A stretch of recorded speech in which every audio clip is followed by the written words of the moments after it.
Sérieusement. J'espère que vous regardez cette vidéo par curiosité, ou bien que vous assumez être un croyant de la théorie du complot. Si vous êtes tombé là par hasard, je vous explique. Il y a pas mal de gens qui pensent encore que la Terre est plate.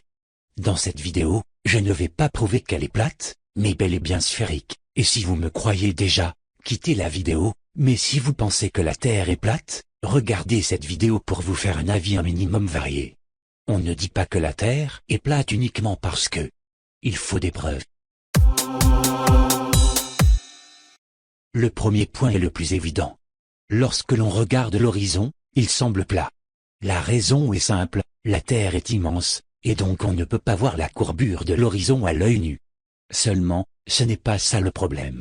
Il arrive des fois des phénomènes naturels qui poussent certains à dire que la Terre est plate. Par exemple, la formule suivante permet de calculer jusqu'à quelle distance on peut voir à l'horizon. Seulement, cette formule s'applique à un objet plat qui s'éloigne, il semble évident qu'un bateau possédant une grande voile sera visible de plus loin. Mais ça, les partisans de la Terre plate ne l'acceptent pas. Si on voit un objet derrière l'horizon, peu importe sa taille, c'est que la Terre est plate. Mais il y a un autre exemple qui porte à confusion. Normalement, si l'on se trouve au sud de la France, on ne peut pas voir la Corse. Mais il existe un phénomène de réfraction de la lumière, dû principalement à des particules en suspension dans l'air durant de bonnes conditions de température et de météo, qui détournent les rayons lumineux du haut de la Corse pour les amener jusqu'à nous. Selon l'équation de tout à l'heure, on n'est pas censé voir la Corse d'ici, mais grâce à cette réfraction, on peut la voir. C'est plus ou moins la même chose qui se produit pour les arcs-en-ciel. Malheureusement, ceux qui pensent que la Terre est plate sont persuadés que ce phénomène météorologique n'existe pas, mais que la Terre est tout simplement plate. C'est vrai que ça serait plus simple, mais la science a prouvé que ce n'était pas ça. Seulement ces gens ne croient pas à la science, et j'en parle dans le dernier point. Pour finir, voici leur argument de mauvaise foi.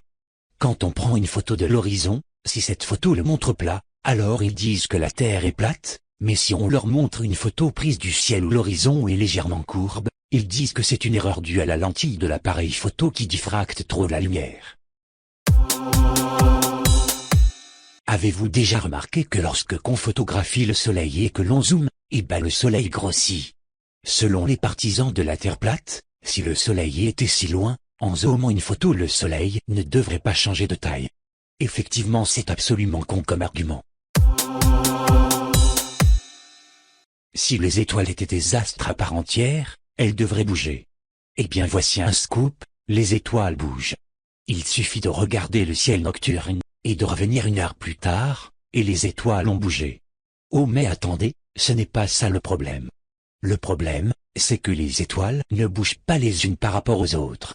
Sauf qu'en fait si, c'est juste que ça ne se voit pas à l'œil nu.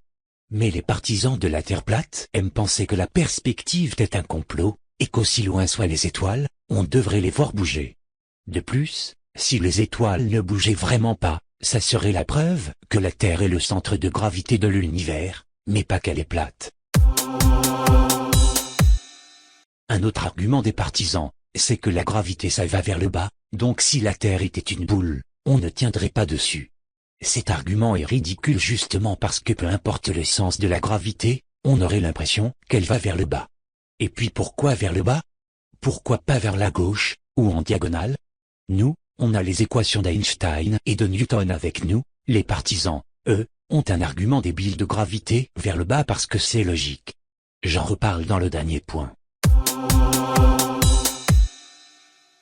La mauvaise foi des partisans me surprendra toujours. On a déjà pris quelques photos de la Terre vue de l'espace, mais la plupart sont effectivement des montages à partir de clichés satellites. Mais pour les partisans, si la plupart des photos de la Terre sont des montages, alors toutes les photos de la Terre sont des montages, et c'est qu'on insiste pour qu'on leur montre une vraie photo de la Terre prise depuis l'espace. Problème? On leur montre des tas de photos, ils se plaignent que ce sont forcément des montages. C'est obligé puisque la Terre est plate.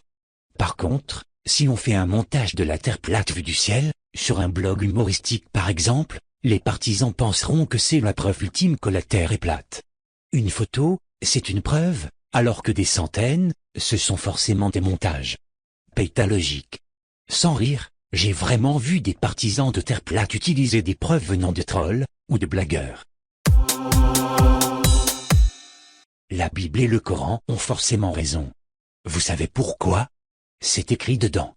Bien, maintenant qu'on sait que ces livres sont des valeurs sûres, utilisons leur texte à notre avantage. Il y a écrit dans ces livres que la Terre est plate, donc c'est qu'elle l'est. Sauf que non. En fait, il y a quelques livres prétendus sacrés qui disent que la Terre est plate, et des milliers de livres de science qui disent que la Terre est ronde. Donc la minorité a raison parce que c'est Dieu qui l'a dit. L'inconvénient majeur, c'est qu'un livre, ce n'est pas une preuve. Mais les partisans ont plus d'un tour dans leur sac.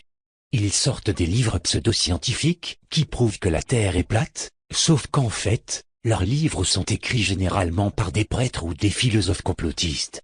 Essayez de comprendre, je respecte vos croyances, mais ce n'est pas pour autant que vous avez forcément raison. Et ce n'est pas une conférence de religieux qui me prouvera que la Terre est plate. D'ailleurs, si elle est plate, elle repose sur quoi? Elle flotte ou elle tombe?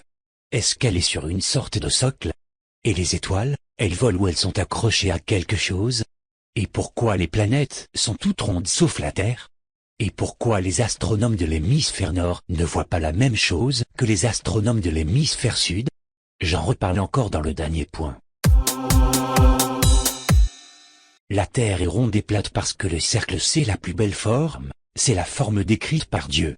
La Terre est plate parce que les humains sont au centre de tout, c'est logique. La Terre est plate parce que la minorité le dit, et l'histoire a montré que la minorité finit toujours par triompher. À Galilée aussi on a dit qu'il avait tort. Et effectivement il avait tort.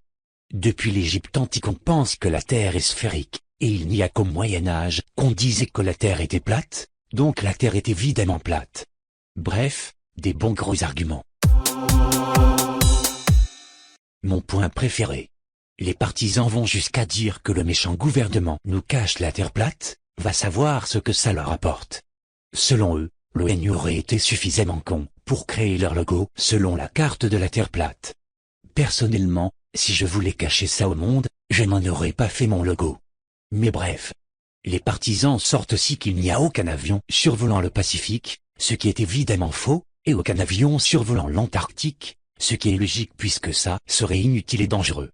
D'ailleurs, pour les partisans, l'Antarctique n'existe pas, ou bien il s'agit d'un immense mur de glace autour des continents, un peu comme dans Game of Thrones. Autre chose, les partisans cherchent aussi le moindre vol en avion plus long que prévu, afin de démontrer que les distances ne sont pas celles qu'on croit. Sauf que sur un vol en retard, il y en a des centaines à l'heure. Je continue.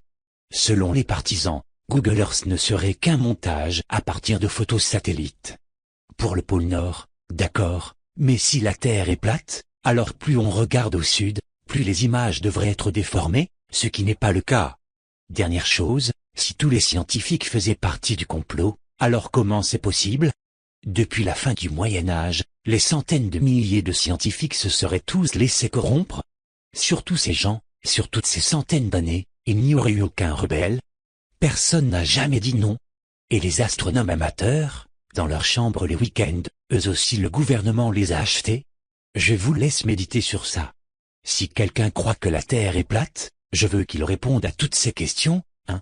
Pourquoi on ne voit pas les autres continents en regardant à l'horizon avec un télescope? 2. Comment le Soleil et les étoiles font pour bouger tout seuls dans le ciel? 3. Pourquoi on peut voir les autres planètes tourner sur elles-mêmes, et pas la Terre? 4. Pourquoi la gravité irait vers le bas? 5. Pourquoi la Terre ne tombe pas si la gravité va vers le bas? 6. Prouvez-moi scientifiquement que la Bible ou le Coran ont raison. 7. Pourquoi vous ne faites pas confiance aux expériences que vous avez faites au collège? 8. Pourquoi le gouvernement nous cacherait que la Terre est plate? 9. Comment le gouvernement trouve tous les astronomes amateurs? 10. Pourquoi vous croyez au Moyen-Âge, et pas à l'Antiquité où on disait déjà que la Terre est ronde? J'ai l'esprit ouvert, alors si quelqu'un répond scientifiquement et objectivement à ces 10 questions, alors j'ai consent à me pencher un peu plus sur ce sujet. Sur ce, à plus.